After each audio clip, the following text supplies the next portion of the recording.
Hola, muy buenas tardes, estudiantes. Muchas gracias por conectarse a esta clase.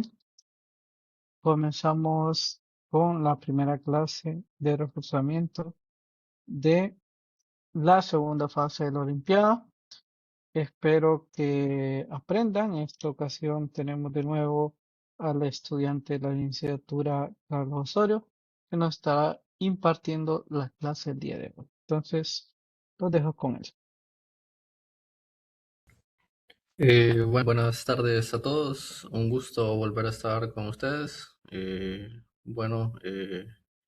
Hoy creo que comenzamos la fase número 2. Entonces, muchos ánimos, mucha felicidad a todos los que están aquí.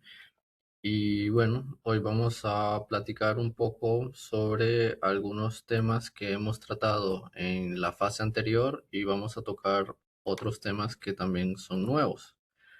Entonces, déjenme comparto la pantalla para que podamos hablar un rato. Ok, entonces se mira la pantalla, ¿verdad? Sí. Ok. Sí, en el transcurso de la reunión se traba la pantalla o yo me escucho feo, trabado o algo por el estilo, dígamelo por favor, para tenerlo presente. Vamos a comenzar esta nueva fase hablando nuevamente sobre astronomía fundamental. Un tema bastante importante, un tema que abarca muchas cosas y que son completamente fundamentales para el entendimiento de la astronomía como nosotros la conocemos. La astronomía va también más allá de solo poder ver los astros, ¿verdad?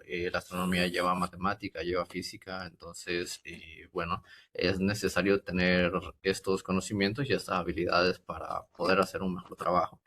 En este caso, nosotros vamos a hablar un poco sobre los sistemas de coordenadas. Es un tema que nosotros, como les dije, ya habíamos visto en la fase anterior, pero lo necesitamos nuevamente con un poco más de profundidad y lo necesitamos porque es muy fundamental este tema para el que nosotros vamos a ver el día de hoy, que es un tema nuevo. Entonces, para comenzar, nuevamente comenzamos hablando sobre la esfera celeste, un concepto que nosotros ya conocemos, un concepto básico, donde como definiciones generales, pues nosotros hemos dicho que nos imaginemos una esfera que contiene a los astros que podemos observar que rodean a la Tierra.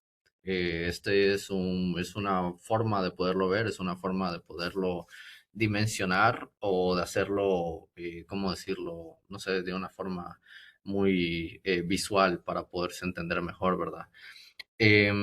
Nosotros sabemos que en ella nosotros podemos plasmar diferentes parámetros que nos ayuden a guiarnos, que nos ayuden a ubicarnos en el cielo. Porque muchas veces nosotros, por ejemplo, en las noches nosotros vemos una estrella, nosotros vemos un planeta y nosotros muchas veces queremos em, saber dónde está ubicado, tener una referencia de dónde está por si algún que otro día nosotros queremos salir y queremos ver otra vez ese objeto, queremos saber dónde está ubicado. Entonces simplemente verlo muchas veces depende demasiado de dónde usted está ubicado, de qué hora, etcétera, etcétera. Entonces muchas veces no puede estar si usted está en un lugar diferente, a horas diferentes, por ejemplo. Entonces para eso existen los sistemas de coordenadas. Como les digo, por ejemplo, ahí hablamos sobre los sistemas de coordenadas locales, que es el sistema más intuitivo, como habíamos dicho anteriormente en la reunión pasada. Es un sistema donde nosotros tenemos varios parámetros que son muy, muy, muy fáciles. En primer lugar, pues nosotros sabemos de que está el cenit, que el cenit es el punto más alto, es el punto en línea recta hacia arriba sobre su cabeza. Cuando ustedes que está, el punto más alto sobre su cabeza es el cenit, ¿sí? Entonces, si nosotros salimos de nuestras casas y nos vamos y vemos hacia el norte, entonces en el norte empieza el parámetro que se llama el azimut. El azimut se empieza a contar en grados desde el norte en dirección hacia el este. Entonces, si nosotros nos ubicamos con la cara hacia el norte y damos vuelta hasta el este, entonces nosotros tendríamos un azimut de 90 grados. Si del sur tenemos uno de 180, si le damos vuelta hasta el oeste le tenemos de 270 y si le damos toda la vuelta de nuevo hacia el norte tenemos un azimut de 360 grados. Entonces, este es uno de los parámetros. Luego, tenemos la altura, que la altura es el ángulo vertical desde el horizonte.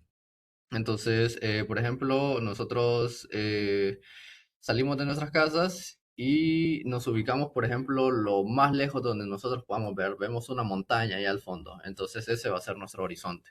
Entonces, cuando una estrella empieza a salir por ahí, esa estrella va a tener una altura igual a 0 grados. Y a medida vaya subiendo por la esfera celeste, entonces esa estrella va a ir adquiriendo más y más grados, ¿no? Entonces, cuando llegue al azimut, cuando llegue al cenit, va a tener una altura de 90 grados, ¿sí? Y así sucesivamente. Como les digo, es un sistema muy fácil, es un sistema, tal vez no muy fácil, pero sí el más fácil de todos y es el más intuitivo de todos. Entonces, como les digo, esto está hecho para que nosotros podamos ubicar un astro, para que nosotros podamos ubicar una estrella, un planeta, lo que sea que esté en la bóveda celeste.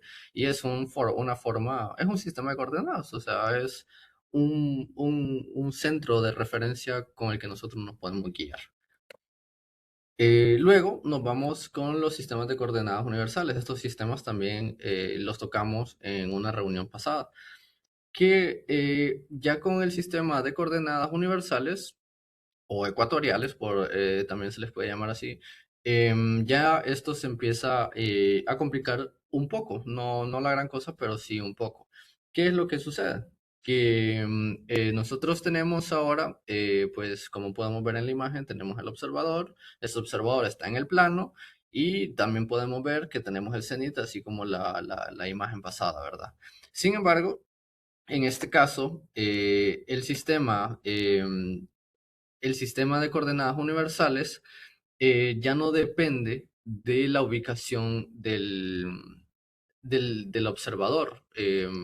Ya es un sistema de coordenadas que independientemente de donde usted se encuentre, ese siempre va a ser la ubicación del objeto. Por eso se llama sistema de coordenadas universales, porque ¿qué es lo que sucede? Que cuando nosotros usamos el sistema de coordenadas locales, como su nombre lo indica, es un sistema que depende de la localidad del objeto, depende de donde usted esté, si está en Honduras, si está en Chile, si está en Japón, sea, va a depender cómo usted vea el objeto, de dónde lo va a ver, a qué hora lo va a ver, a qué distancia, no a qué distancia, sino a qué grados de azimut, a qué grados de altura, etcétera, etcétera, porque son locales, dependen de dónde está el objeto, de dónde está el observador, perdón. Sin embargo, el sistema de coordenadas universales es universal, es independiente de dónde está el observador. Entonces, este sistema soluciona el problema anterior, como lo acabamos de decir, ya que no depende de la posición del observador. Las coordenadas de una galaxia son las mismas si las miras desde Honduras, Japón, el Polo Norte, etcétera, como ya lo hemos dicho. Es el equivalente astronómico a la latitud y longitud de la Tierra. Nosotros sabemos, y lo vamos a ver más adelante, que, bueno, nosotros de forma terrestre, podemos dividir la ubicación de un objeto en latitud y longitud. La latitud se empieza a contar desde el Ecuador hacia el Polo Norte o desde el Ecuador hacia el Polo Sur y obviamente las longitudes desde el meridiano de Greenwich empezamos a contar en grados también, ¿verdad? Entonces, exactamente esto lo vamos a trasladar, esa misma idea lo vamos a trasladar hacia la bóveda celeste, ¿sí? En primer lugar, hablamos de la declinación. Eso no es una palabra nueva, ya la hemos tratado anteriormente. Entonces, la declinación equivale a la latitud, ¿no? O sea, es algo perdón, que nosotros ya conocemos. Esta declinación se mide en grados y va desde el ecuador celeste hasta el polo norte celeste o hasta el polo sur celeste. O sea, es exactamente como la latitud en la parte geográfica, ¿sí?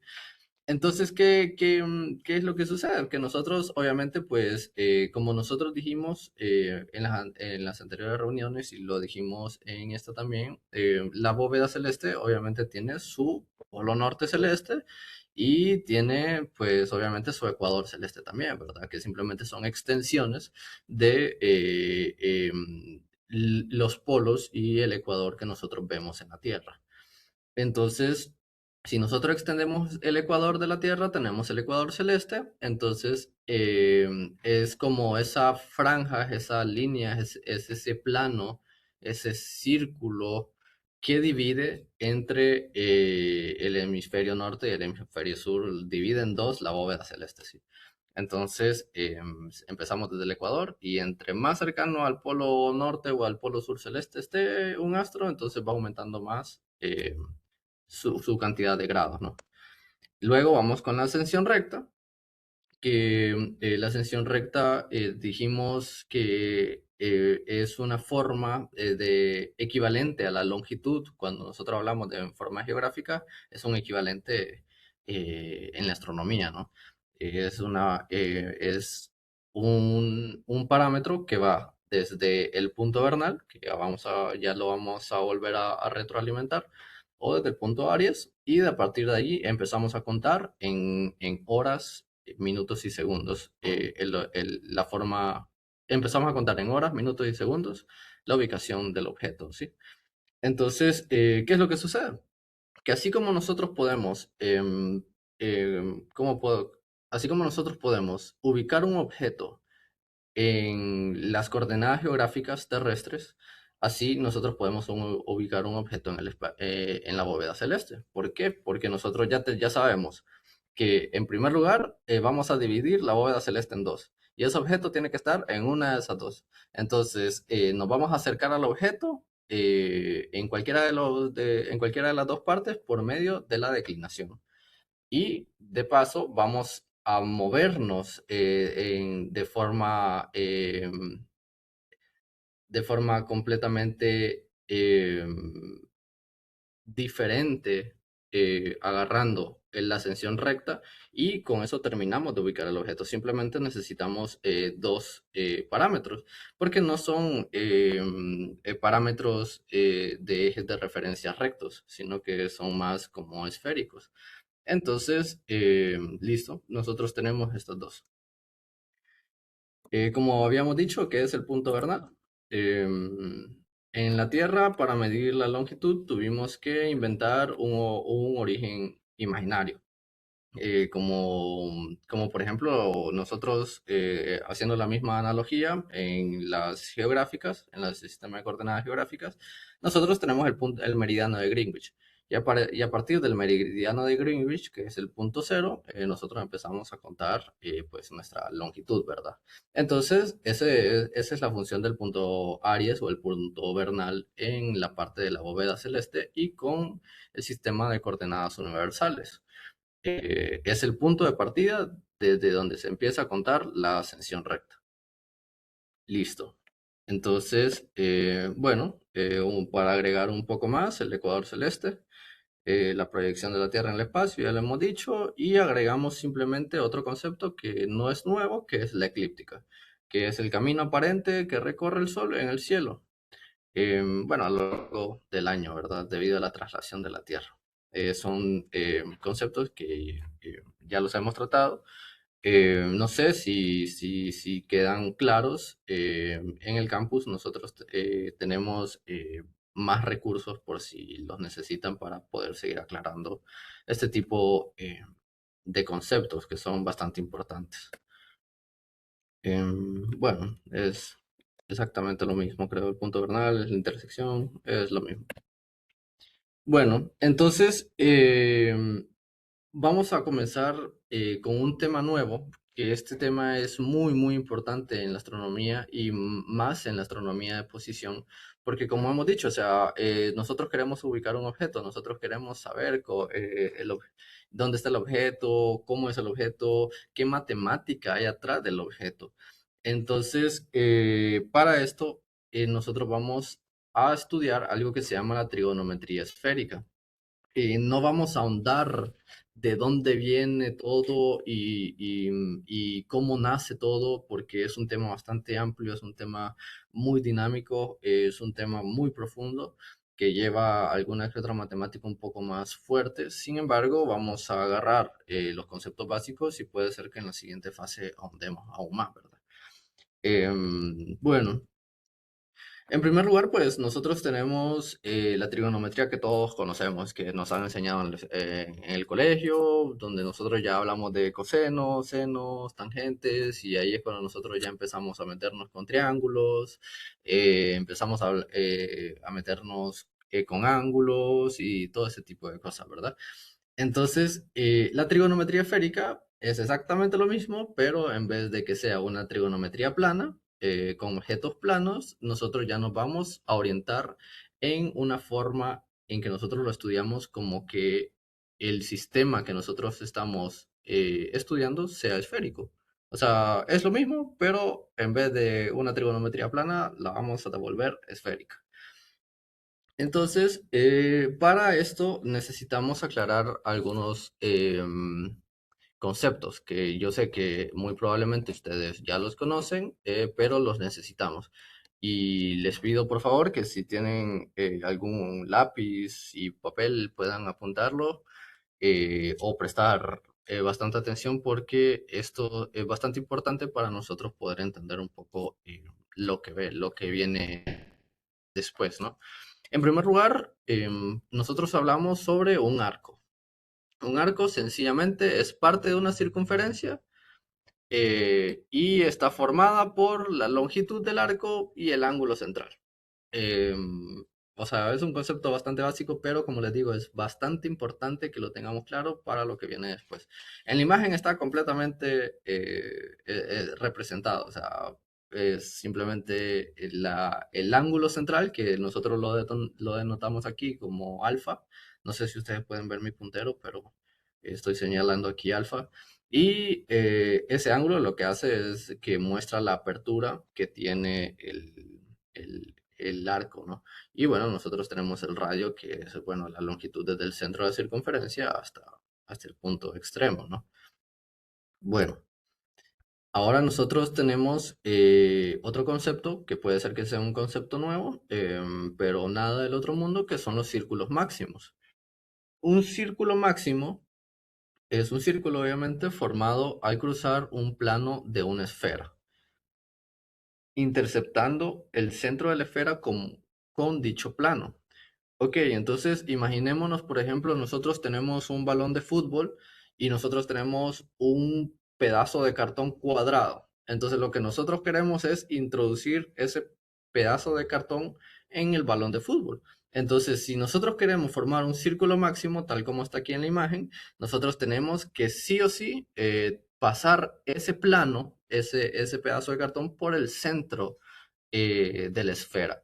Entonces, si ustedes se fijan, ese círculo no necesariamente tiene que ser así como está en la imagen. O sea, ese, ese círculo máximo puede ser interceptado, por ejemplo, de forma paralela, perdón, de forma diagonal a como está en la imagen. Puede hacerlo del otro lado, puede hacerlo de forma perpendicular, por ejemplo. O sea, un círculo máximo puede tener diferentes formas siempre y cuando ese plano intercepte el centro de ese círculo, de esa esfera, ¿sí? Entonces, aquí en la imagen hay otro, por ejemplo, hay otro ejemplo que se llaman los círculos menores, ¿sí? Que los círculos menores ya simplemente son círculos que son causados por los planos, pero que no necesariamente pasan por el centro de la esfera.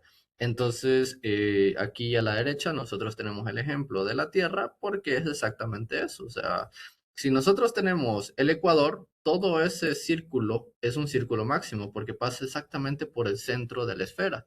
Sin embargo, a medida que nosotros vamos avanzando hacia el norte o hacia el sur, se vuelven círculos menores. ¿Por qué? Porque ya no estamos cruzando por el centro de la esfera, sino de que ya son círculos que siempre interceptan, pero ya no pasan por el centro. Entonces se vuelven, si ustedes se fijan, a medida vamos avanzando más al norte o más al sur, círculos más pequeños y más pequeños, y así sucesivamente. Otro ejemplo que no puse aquí de círculos máximos pueden ser las longitudes.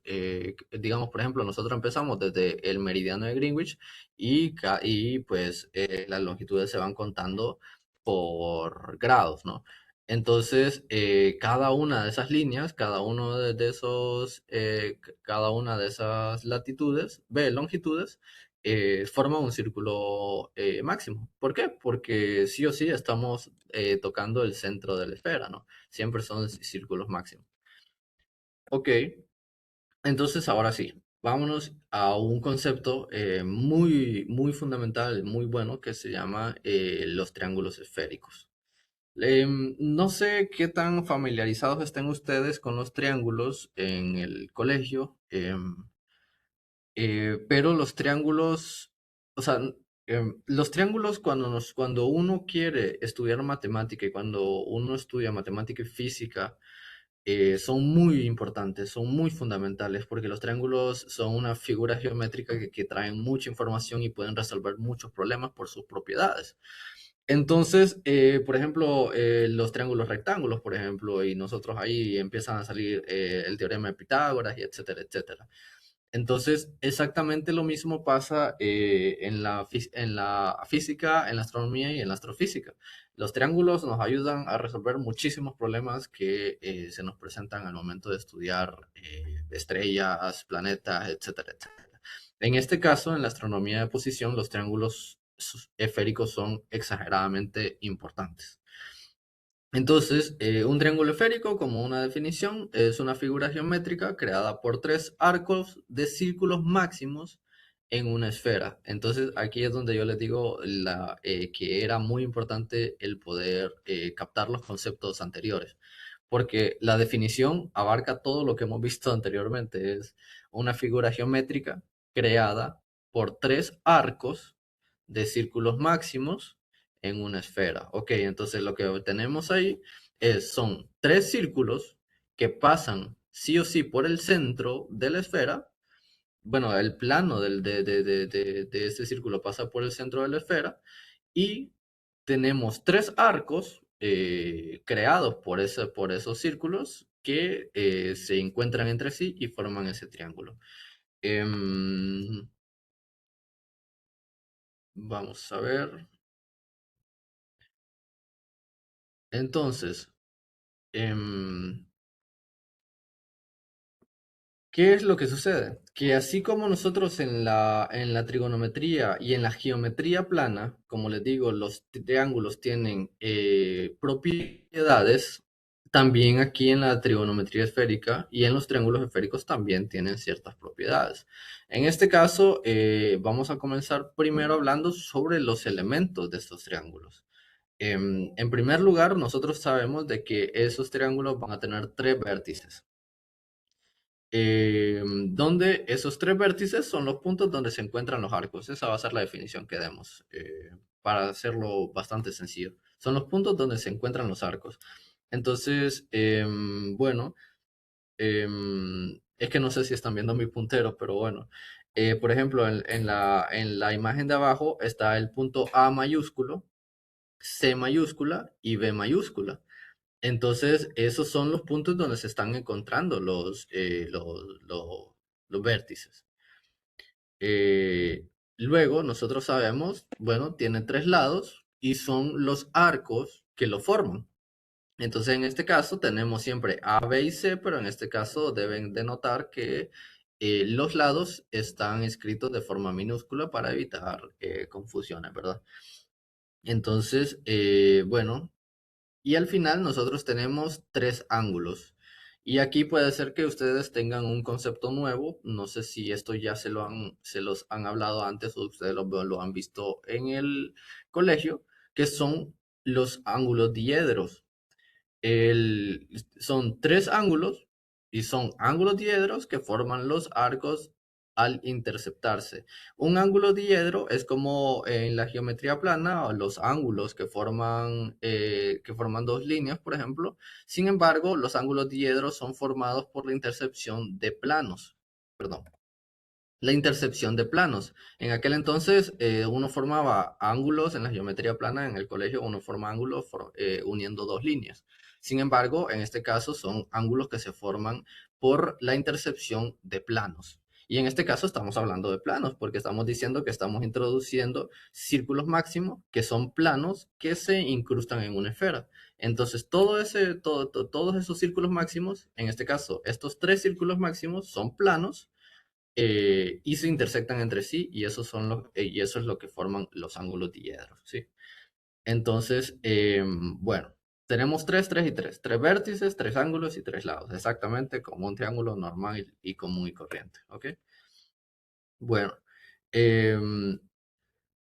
un triángulo esférico, como definición, como algo que ustedes pueden escribir y cuando ustedes piensen qué es un triángulo esférico, ustedes puedan agarrar esto, son todos aquellos que todos sus lados y son menores a 180 grados, ¿sí? Obviamente, tiene que ser 180 grados. No sé si a ustedes se les haga lógico esto. Eh, pero si de alguna u otra forma, si sus lados o sus ángulos fueran mayores a 180 grados, simplemente no se podrían interceptar, ¿no? Porque sería un ángulo bastante abierto y pues no pudieran agarrarse unos con otros. Algo que debo aclarar para que esté un poco más fácil el poderlo entender, es de que nosotros los lados en la geometría plana, nosotros lo vemos así como que un lado mide 20 centímetros, un lado mide 10 centímetros. Sin embargo, aquí en la trigonometría esférica, no lo medimos en longitudes, lo medimos en grados. Entonces, medimos los ángulos en grados y también medimos los lados en grados, ¿sí? Entonces, por eso dice, son todos aquellos que todos sus lados y ángulos son menores a 180 grados, ¿sí? Bueno, entonces, ahora sí, hay ciertos lineamientos que se deben de cumplir. Eh, en primer lugar, la suma de todos los lados, cualesquiera, es mayor al tercer lado. O sea, que si nosotros, por ejemplo, agarramos el lado B y el lado C, si nosotros lo sumamos, sí o sí va a tener que ser mayor al lado A, ¿sí? Perdón, y viceversa con cualquiera de los lados que nosotros tengamos ahí. Número 2, la suma de los tres lados es menor que 360 grados, ¿sí? Y tiene que ser menor a 360 grados. La suma de los tres lados, ¿ok? No de los ángulos, de los tres lados. Número 3, si dos lados son iguales, los ángulos opuestos también lo serán. Entonces, por ejemplo, vuelvo y repito, si dos lados son iguales, los ángulos opuestos también lo serán. Que realmente esto no sé si a ustedes les parece como conceptos nuevos, sin embargo, son muy parecidos a los conceptos de los triángulos planos, de la geometría plana.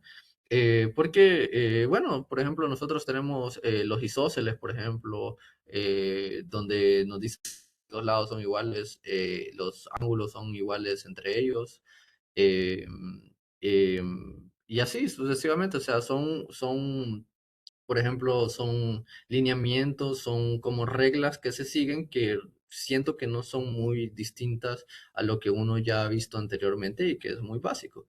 Entonces, otra vez, si dos lados son iguales, los ángulos opuestos también lo serán. En este caso, por ejemplo, nosotros tenemos el lado C y el lado B, el lado A. Entonces, digamos que el lado C es igual que el lado A. Entonces, por ejemplo, eso quiere decir de que si el lado A mide tanto, el ángulo opuesto, que es esta A mayúscula, pues también van a ser similares, ¿verdad? Si nosotros sabemos de que C y A miden igual, entonces nosotros sabemos que A mayúscula y C mayúscula también medirán igual, ¿sí? Y bueno, un último lineamiento, un último parámetro nos dice que la suma de los tres ángulos es mayor que 180 grados y menor que 540 grados, ¿sí? Son lineamientos que nos ayudan a tener una noción más o menos de por dónde irnos cuando nos toque resolver algún problema. Algo muy importante en la astronomía de posición, es el triángulo PZX. El triángulo PZX es exactamente lo que nosotros ya hemos visto, un triángulo esférico. Sin embargo, aquí ya involucra elementos de la bóveda celeste. Digamos, por ejemplo, este es un triángulo esférico, pero que se puede marcar en cualquier esfera, en cualquier lugar, como sea, es un triángulo esférico general. Sin embargo, aquí en el triángulo PZX ya nosotros agarramos el polo norte celeste, agarramos el cenit y agarramos el punto de ubicación del astro. Entonces, es un triángulo muy importante formado por el polo norte celeste, como ya hemos dicho, el cenit del observador y el astro a observar. Entonces aquí ya comienza a agarrar forma, ya comienza a agarrar sentido el por qué nosotros teníamos que estudiar antes los sistemas de coordenadas, porque uno dice, pucha, los sistemas de coordenadas pueden ser muy como agobiantes, pueden ser muy como tediosos, eh, pero son necesarios para nosotros poder trabajar en astronomía, son necesarios para nosotros poder tener una noción de cómo poder acercarnos más de forma matemática a los objetos y poder hacer ciencia, ¿no? Entonces, bueno, nosotros tenemos aquí, por ejemplo, en la imagen, nosotros vemos un triángulo formado por un astro cualquiera X. Tenemos el cenit del observador y tenemos el polo norte celeste, ¿no? Entonces, si nosotros nos fijamos, nosotros vemos que de este lado ya está definido, está comprendido entre 90 grados menos la latitud del observador, ¿sí? Em, Nosotros sabemos que, bueno, la posición del observador en algún momento llega a influir. Si nosotros nos estamos fijando, este lado de aquí que nosotros tenemos está determinado por la latitud del observador. ¿Por qué? Porque eso es la distancia que lo separa del ecuador, ¿sí? Entonces, si nosotros agarramos toda esta línea que nosotros vemos aquí, como les digo, no sé si están viendo mi puntero, pero estoy señalando de donde dice Z al polo norte, pues es lo que queda, como el residuo de quitarle la latitud del observador. Esa es la longitud que queda en este lado de aquí. Asimismo, exactamente igual, pasa con este lado que nosotros vemos aquí, que va desde el polo norte celeste hasta la estrella, que son 90 menos la declinación, o sea, es igual, ¿no? Agarramos la declinación que nosotros que ya hemos calculado o hemos visto anteriormente y pues nosotros le quitamos los 90 grados, ¿no? Que son, que comprende el lado. Asimismo, es muy curioso porque, por ejemplo, estamos hablando estamos hablando de declinación, estamos hablando de un sistema de coordenadas universales. Sin embargo, si nosotros vemos aquí, justo donde está la Z, nosotros vemos que ese ángulo está denotado con una letra A y eso hace referencia al azimut. Entonces, vemos que hay alguna forma, hay alguna manera en la que nosotros estamos relacionando los sistemas de coordenadas, porque dijimos, un sistema de coordenadas es el local que estaba conformado por el azimut y está conformado por la altura, pero aquí, y dijimos, otro sistema de coordenadas es el universal con ascensión recta y declinación, pero aquí están los dos. Entonces, vemos la importancia de comprender esos sistemas de coordenadas porque en algún momento se están uniendo los dos, en algún momento eh, los dos se están conjugando y gracias a esa conjugación, pues nosotros podemos hacer una astronomía de posición, podemos hacer la ubicación de un objeto, ¿sí? Em, ¿Cómo pasa esto? cómo sucede eso lo vamos a pasar por alto porque creo que el tiempo, uno, no nos da y dos, es un tema un poco más profundo. Entonces, en otra ocasión, bien y lo tratamos. Sin embargo, en este caso, nos damos a la tarea de decir que los dos sistemas de coordenadas están conjugados y eso quiere decir que si están conjugados, ese sistema de coordenadas también se pueden transformar de uno hacia otro, ¿sí? Entonces, bueno, ¿cómo se hace esto? Esto se hace con esto que nosotros estamos viendo aquí. Son ecuaciones de transformación. O sea, son ecuaciones que nos van a permitir pasar de sistemas de coordenadas horizontales a horarias, por ejemplo, y de horarias a horizontales.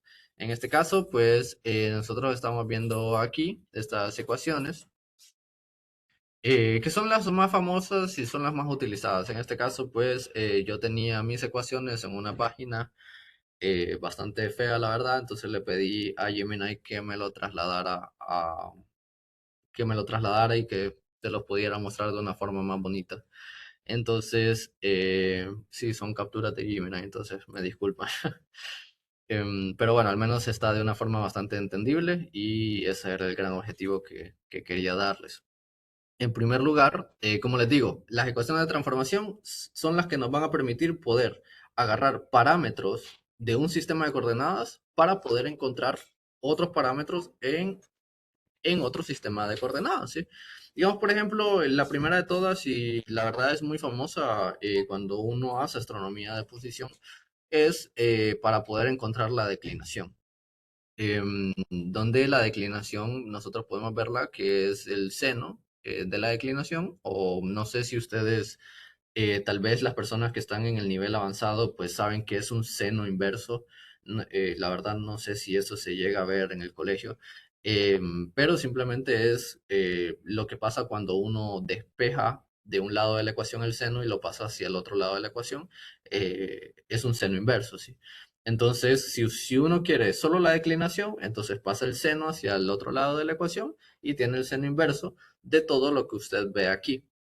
Donde nosotros tenemos aquí, tenemos la latitud, nosotros tenemos la altura y tenemos aquí, por ejemplo, el azimut, ¿sí?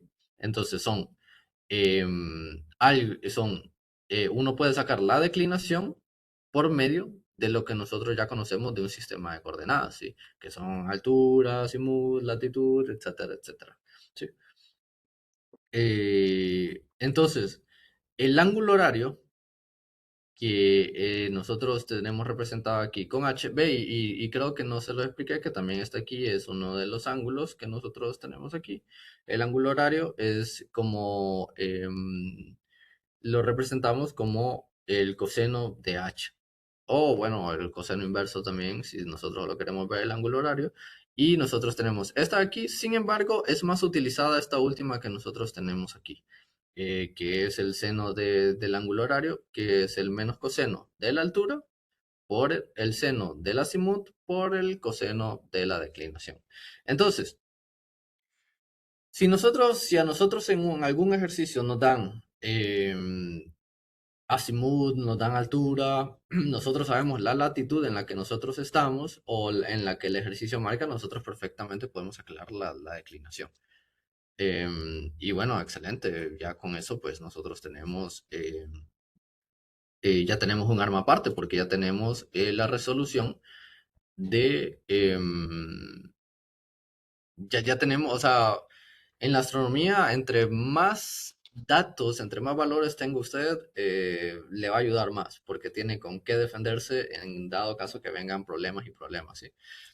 Entonces, ahora, nosotros tenemos también las transformaciones de horarios a horizontales, ¿sí? En este caso, pues, nosotros tenemos la altura, que la altura nosotros la podemos encontrar como la multiplicación del seno de la latitud con el seno de la declinación más el producto de los cosenos de la latitud, la declinación y el ángulo horario, ¿sí? Em, Para, por ejemplo, hallar al azimut también tenemos estas ecuaciones y como dije No me anteriormente, entiende casi nada. siempre las que más utilizamos son las últimas, cuando nosotros tenemos el seno.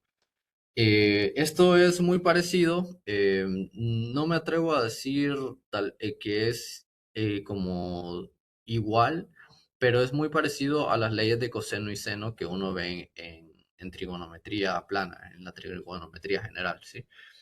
Son No me que en entiende la nada. No trigonometría tiene buena plana red. son ecuaciones muy poderosas que nos ayudan a resolver muchos problemas. Y en este caso, pues igual, ¿no? O sea, tenemos estas ecuaciones de senos y cosenos que nos ayudan mucho y la verdad nos sacan de bastantes problemas cuando nosotros nos enfrentamos a esto. Entonces, bueno, como para poder dar una idea práctica de lo que nosotros estamos hablando, em, vamos a hacer un ejercicio.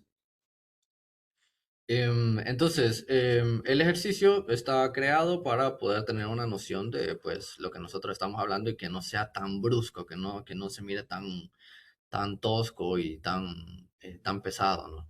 Entonces, en este caso, por ejemplo, dice, un estudiante se encuentra en la ciudad de Tegucigalpa, Honduras, y vamos a poner que estamos en una latitud de 14,1 grados. Puede ser un poquito más, un poquito menos, por ahí andamos oscilando. Realizando observaciones nocturnas. Perdón. En un instante determinado, apunta su telescopio hacia la estrella Vega, que tiene una ascensión recta de 18 horas con 37 minutos. Dijimos que la ascensión recta se mide en horas y minutos. Y una declinación de 38 grados, de 38,8 grados, ¿no? Entonces, en el momento de la observación, la estrella tiene un ángulo horario de 45 grados. En este caso, pues hago la aclaración que son 3 horas al oeste, o sea, por eso son 45 grados positivos, ¿no? Entonces son 3 horas al oeste del meridiano local. Entonces simplemente nos hacen dos preguntas. Eh, la altura, que calculemos la altura de la estrella sobre el horizonte y el azimut de la estrella, ¿sí? Entonces, bueno, yo les traigo esta imagen em, para poderlo hacer de una forma un poco más recreativa, para hacerlo de una forma tal vez un poco más eh, bonita o amena, donde siempre que nosotros resolvamos un problema físico, astronómico, lo que sea, siempre es muy recomendado sacar los datos iniciales, ¿no? Porque teniendo los datos iniciales uno sabe como por dónde puede agarrar. Entonces, nosotros tenemos en primer lugar la ubicación y si nosotros tenemos la ubicación, pues tenemos automáticamente la latitud, ¿verdad? En este caso son 14,1, que es norte, ¿no? Se entiende por qué es positivo. Estamos obviamente estudiando la estrella Vega y bueno, sabemos de que esa estrella tiene una declinación de 38,8 grados y un ángulo horario de 45 grados, ¿sí? Entonces, bueno, como dijimos, en primer lugar nos piden que nosotros midamos la altura. ¿Cuál es la altura de esa estrella sobre el horizonte? Entonces, en este caso, vamos a utilizar aquí donde dice cálculo de la altura, vamos a utilizar una de las fórmulas que les mostré, que es la de la altura, la del seno de la altura. Entonces, ¿por qué vamos a utilizar esta ecuación? Porque tenemos, si ustedes se fijan, todos los demás parámetros los tenemos en esta ecuación y ya los conocemos. Entonces, si conocemos todos esos parámetros, podemos sacar la altura fácilmente. Entonces, en este caso, por ejemplo, tenemos el seno de la latitud, que ya lo tenemos, el seno de la declinación, que ya lo tenemos, y tenemos el coseno, por ejemplo, de la latitud, la declinación y también del ángulo horario que ya tenemos. Entonces, si nosotros venimos, agarramos nuestra calculadora, la ponemos en grados y nosotros sacamos el seno y los cosenos de lo que nosotros vemos aquí y realizamos estas dos multiplicaciones y luego la suma, entonces si nosotros agarramos nuestra calculadora y le ponemos el seno de 14,1 grados y nos va a dar esto, 0,2436, un poquito más ahí redondeado da esto. Venimos nosotros, le metemos ahora el seno de 38.8, nos da 0.62, el coseno otra vez de la latitud, el coseno ahora de la declinación y el coseno del ángulo horario.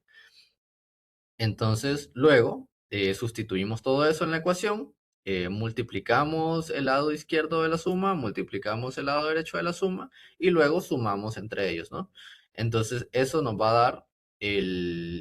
dar un resultado más o menos aproximado. Puede ser que a ustedes les dé un poquito más, un poquito menos, depende de su calculadora y del modo en cómo tengan la calculadora. Nos va a dar que el seno de la altura es de 0.6871, más o menos por ahí, redondeado, ¿no? Entonces, ahora, ¿qué hacemos? Porque nosotros decimos, ok, está bien, pero es 0.6871, pero ese es el seno de la altura. Entonces, pero nosotros queremos la altura. Entonces, simplemente, como les había comentado antes, y como les digo, no sé qué tan familiarizados estén con eso, pero simplemente despejamos el seno, ¿sí? O sea, en trigonometría se puede hacer eso, la matemática no lo permite, despejar el seno. Y entonces tenemos algo que se llama el arcseno, ¿sí? Que eso depende de la calculadora, puede ser que lo diga así o simplemente le diga el seno inverso, que a veces lo representan con un seno a la -1. Entonces, bueno, entonces resulta de que si nosotros despejamos, ahora sí estamos calculando la altura y simplemente hay que sacarle el seno inverso a 0.6871. Y eso nos va a dar como resultado esto que nosotros vemos aquí abajo y que tiene una flechita verde, que eh, la altura es de 43.4 grados, ¿sí? Bueno, excelente. Entonces, bueno, si ustedes se fijan, todo aquel montón de ecuaciones grandotas así, em, que,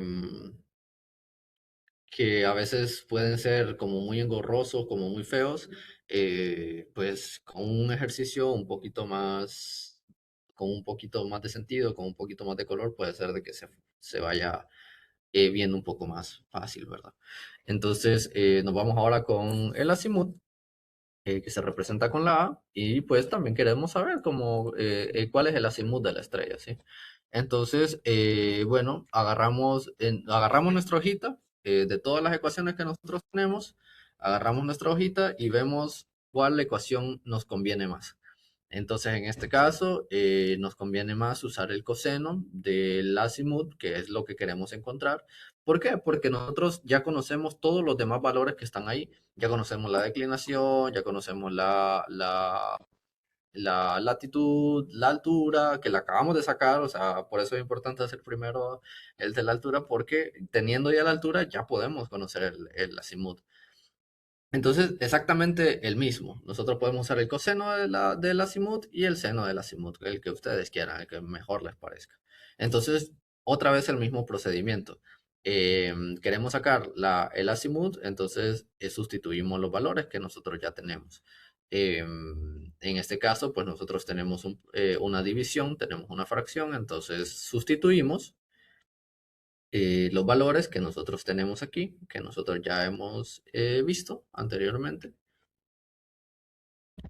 Y bueno, simplemente vamos reemplazando valores. Esos valores los vamos metiendo en la calculadora y la calculadora nos va dando los resultados, ¿verdad? Entonces, cuando nosotros ya tenemos los resultados, simplemente esto pasa a ser una simple suma, divisiones, multiplicaciones, restas.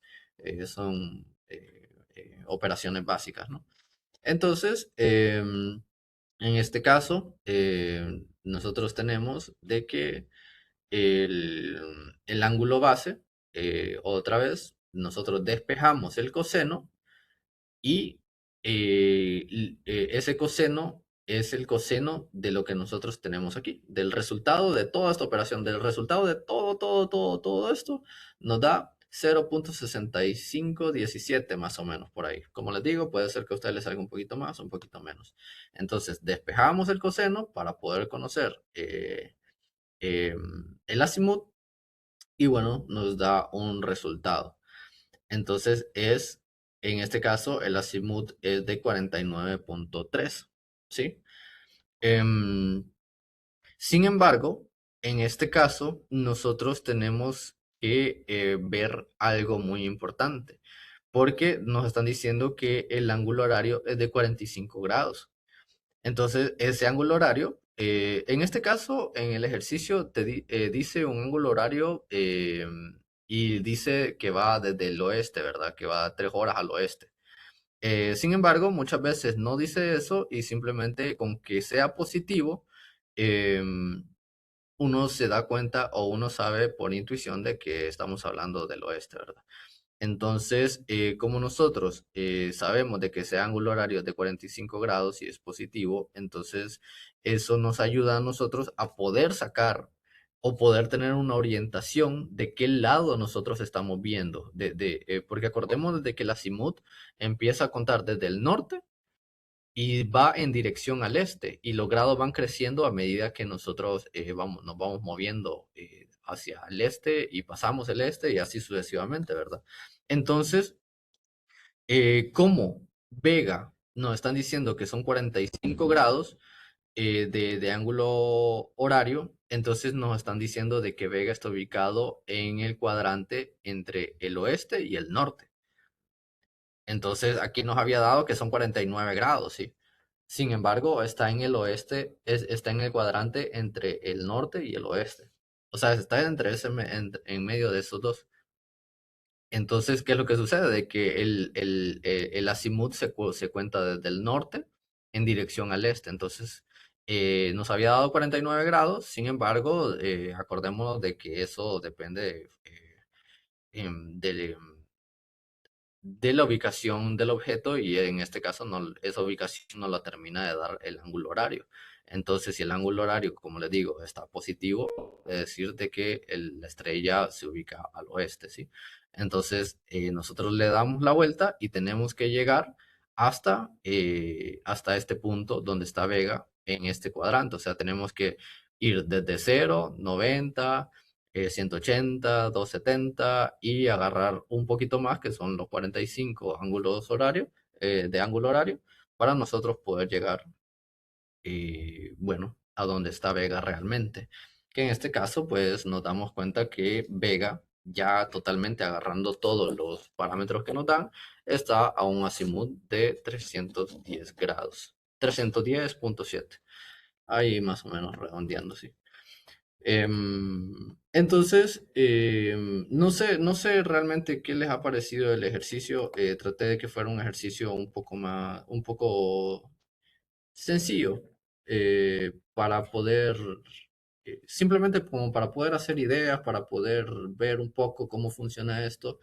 Em, y quería agregar un poco más, unos ejercicios más, pero siento de que, como estamos viendo, no me iba a ajustar mucho el tiempo.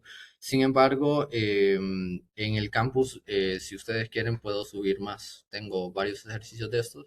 Y si ustedes quieren practicar, si ustedes sienten de que necesitan practicar más, yo les puedo subir más ejercicios al campus orientados a lo básico y al avanzado, ¿no? Entonces, eh, más que todo eso, creo que el tiempo se nos está yendo. No sé si ustedes tengan alguna pregunta, alguna duda, la pueden hacer y con gusto tratamos de resolverla. Gracias.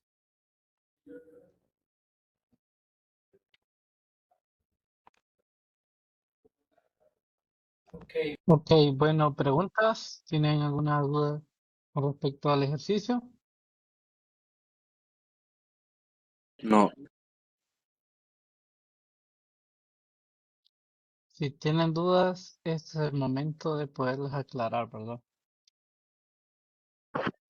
De los ejercicios que comentó hace un momento, los va a subir al campus. Sí, podríamos subirle algunos ejercicios como ejemplos del campo virtual.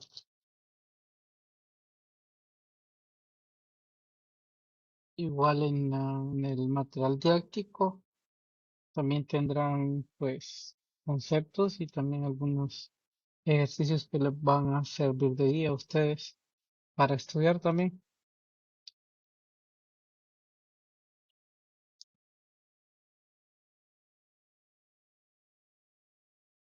Ok, preguntas acerca de la clase, del ejercicio final que tuvimos.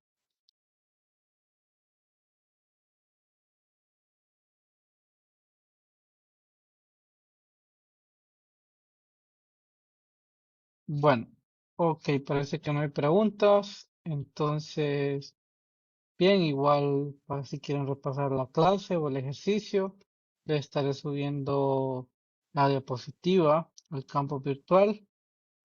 También voy a ver si les puedo subir la grabación para que puedan acceder a este en otro momento también, ¿verdad?